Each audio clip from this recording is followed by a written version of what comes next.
इन 2025 अगर आप कंफ्यूज हो कि एमबीए में कौन सा स्पेशलाइजेशन लेना चाहिए, आपको कौन सा आपके लिए सही है, किसमें आपको हाई पेइंग जॉब मिलेगी, किसमें ज्यादा सैलरी है, कौन सा आने वाले 5 10 15 सालों में रेलेवेंट रहने वाला है, कौन सा सस्टेनेबल है, कौन सा स्पेशलाइजेशन आपको ग्रोथ देगा आगे लाइफ में, अगर आप ये सारी चीजों को लेकर कंफ्यूज हो तो ये वीडियो खास आपके लिए है।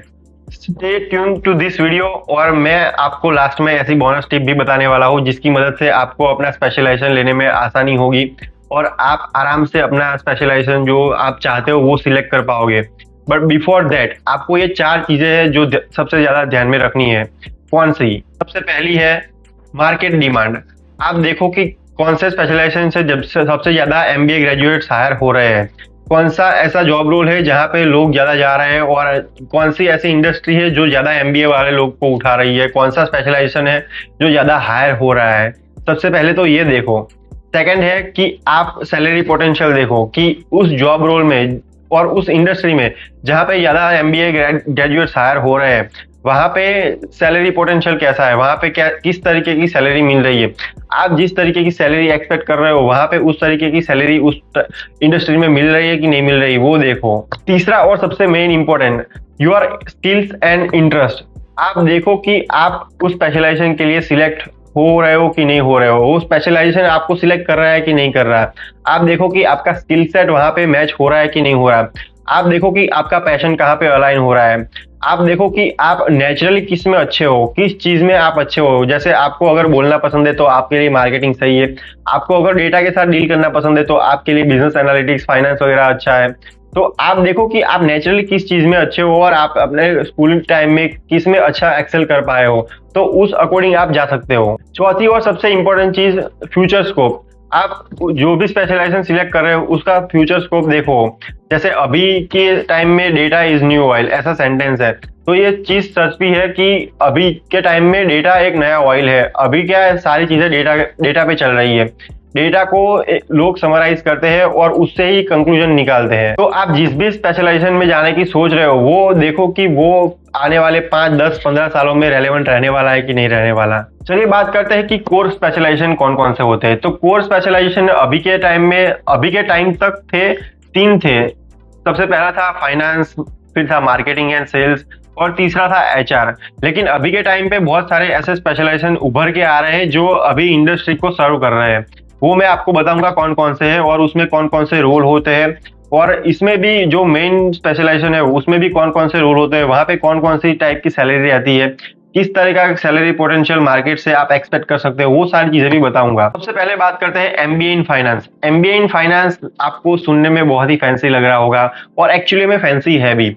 यहाँ पे आपको तब जाना चाहिए जब आपको डेटा के साथ डील करना पसंद हो, आपको नंबर्स के साथ डील करना पसंद हो, आपको बैलेंस शीट पढ़ना पसंद हो, आपको अकाउंट्स पढ़ना पसंद हो, आपको फाइनेंशियल एनालिसिस करना पसंद हो, तब आप अकाउंट्स में जा सकते हो या फाइनेंस में जा सकते हो। और यहाँ पे आप कौन कौन से रोल एक्सपेक्ट कर सकते हो, जैसे कि आप फाइनेंशियल एनालिस्ट का रोल एक्सपेक्ट कर सकते हो, ट्रेजरी मैनेजर का रोल एक्सपेक्ट कर सकते हो, फाइनेंशियल एनालिस्ट का रोल एक्सपेक्ट कर सकते हो, इन्वेस्टमेंट बैंकर का रोल एक्सपेक्ट कर सकते हो, which is the fancy role in MBA in finance की अगर हम बात करें तो उसमें सबसे ज्यादा फैंसी रोल होता है वो है इन्वेस्टमेंट बैंकर का और इक्विटी रिसर्चर का। ये सारे जो रोल मैंने बताए आपको वो रोल फैंसी होते हैं फाइनेंस के अंदर अगर हम बात करें तो।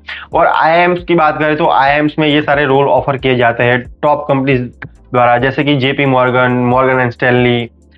ये सारी जो बैंक्स है वो इस तरीके के रोल ऑफर करती है, लेकिन जो क्रीम बच्चे होते हैं उन्हीं को ले जाती है।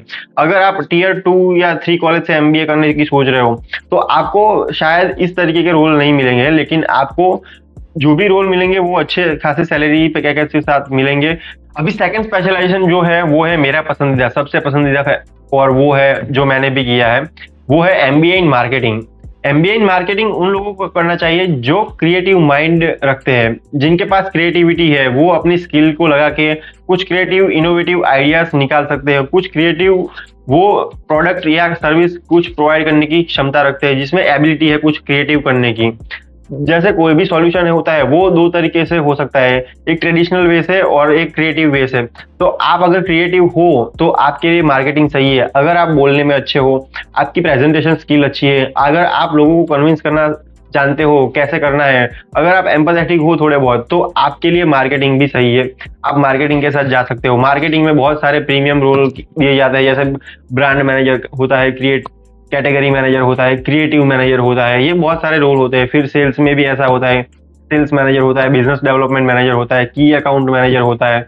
यहाँ पे अगर आप सैलरी देखोगे तो सैलरी बहुत ज्यादा मिलती है, क्योंकि ये सेल्स और मार्केटिंग है। बिकॉज यही जो डिपार्टमेंट होता है वो एक्चुअल में रेवेन्यू ड्राइव करता है कंपनी के लिए, उसकी ब्रांड प्रेजेंस को वो स्ट्रॉन्ग सस्टेनेबल बनाता है। तो ये जो रोल होता है मार्केटिंग वाला, यहाँ पे आपको सैलरी अच्छी खासी मिल जाएगी। और अगर आप क्रिएटिवली अपना माइंड शेप कर रहे हो तो आपके लिए एमबीए इन मार्केटिंग बहुत ही सही ऑप्शन है। सबसे मेन बात, अगर आप सेल्स या मार्केटिंग में जाना चाहते हो तो आपकी सैलरी स्टार्ट होती है 5 से 10 लाख रुपए। अगर आप एक अच्छे कॉलेज या वेल एस्टेब्लिश कंपनी में जाते हो तो आपको मिनिमम 4, 4.5, 5 लाख से स्टार्ट सैलरी हो जाएगी। आप इतने एक्सपेक्ट कर सकते हो। ये मैं बात कर रहा हूँ एनुअली। अभी तीसरा जो मैंने खुद एक्सपीरियंस किया है, which is MBA in HR.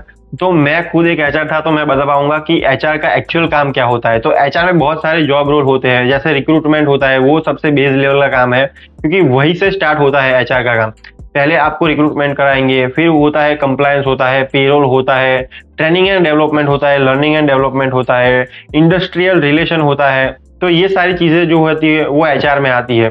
HR किनको करना चाहिए? एचआर उन लोगों को करना चाहिए जो एम्पैथेटिक है, जो लोगों की बातें सुनना पसंद करते हैं, जो लोगों के प्रॉब्लम सुनना पसंद करते हैं और उनको सॉल्व करना पसंद करते हैं, जिनको लोगों के साथ डील करना पसंद है, जो लोगों के प्रॉब्लम समझ के उनको सॉल्व कर सकते हैं, वो लोग एचआर कर सकते हैं।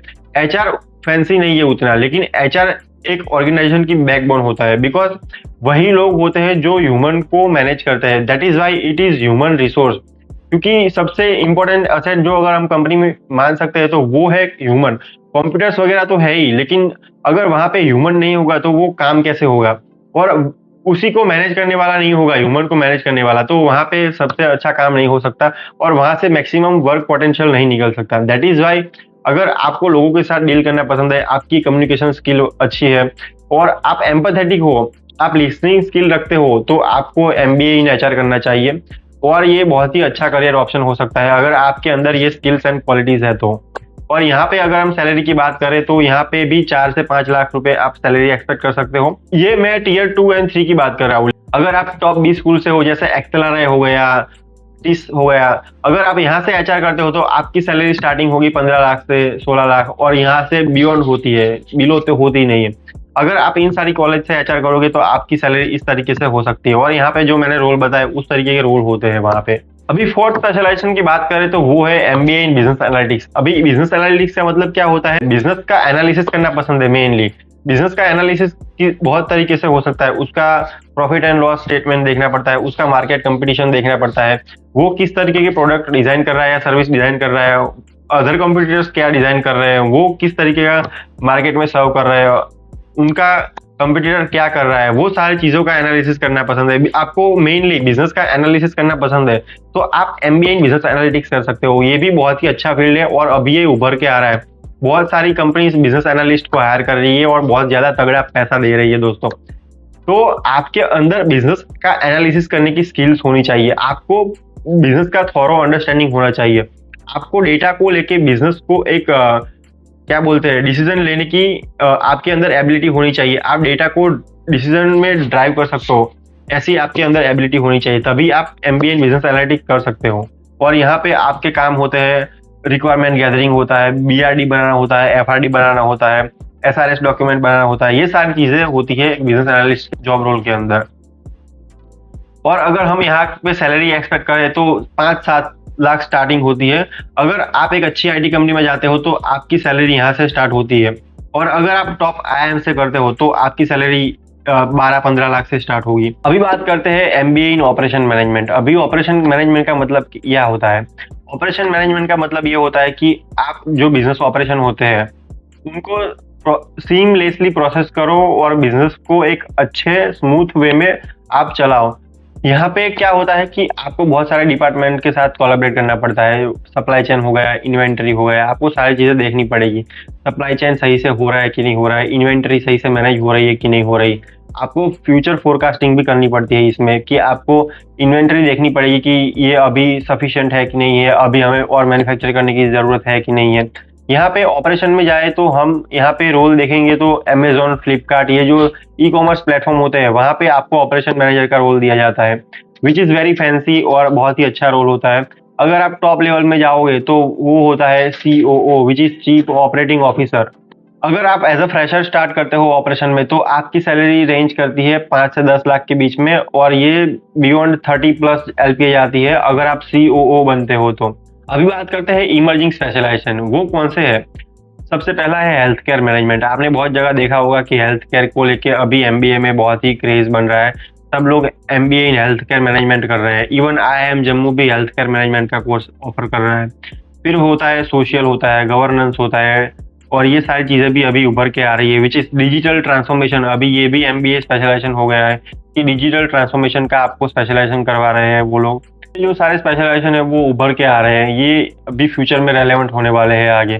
तो अगर आप इन सारी चीज़ों में इंटरेस्ट रखते हो तो वहाँ पे भी आप जा सकते हो। अभी हेल्थ केयर की बात करें तो हेल्थ केयर में क्या होता है कि कोई हेल्थ इंस्टीट्यूट होता है, कोई हॉस्पिटल होता है, वो MBA इन हेल्थ केयर वालों को उठाता है, क्योंकि वो लोग हेल्थ केयर के फंडा जानते हैं, उन्होंने थोड़ा बहुत उसमें पढ़ा होता है, फिर उन्होंने MBA किया होता है, तो MBA में मैनेजमेंट सिखाया जाता है, तो वो पूरी हॉस्पिटल को कैसे मैनेज करना होता है, वो सारी चीज़ों वो जानते हैं। तो इसीलिए दैट इज़ वाई वो लोग MBA in health care management वालों को उठाते हैं। अभी सबसे मेन इंपॉर्टेंट बात कि अगर आपको MBA स्पेशलाइजेशन सिलेक्ट करना है, चूज करना है, तो आप कैसे करोगे। प्रैक्टिकल टिप बताने वाला हूँ। आपको पेन पेपर लेके बैठना पड़ेगा और लिखना पड़ेगा ये जो चीजें हैं वो।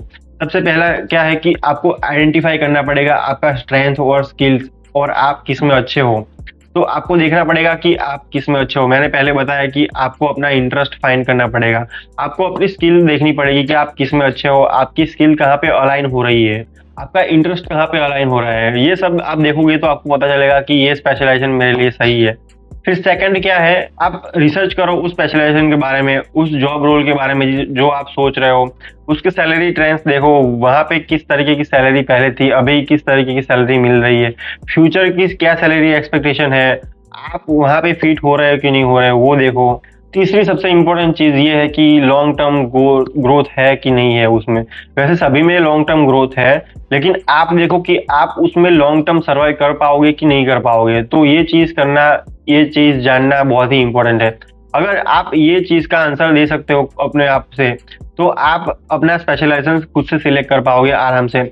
और let me know in the comment कि आप कौन सा स्पेशलाइजेशन करने की सोच रहे हो।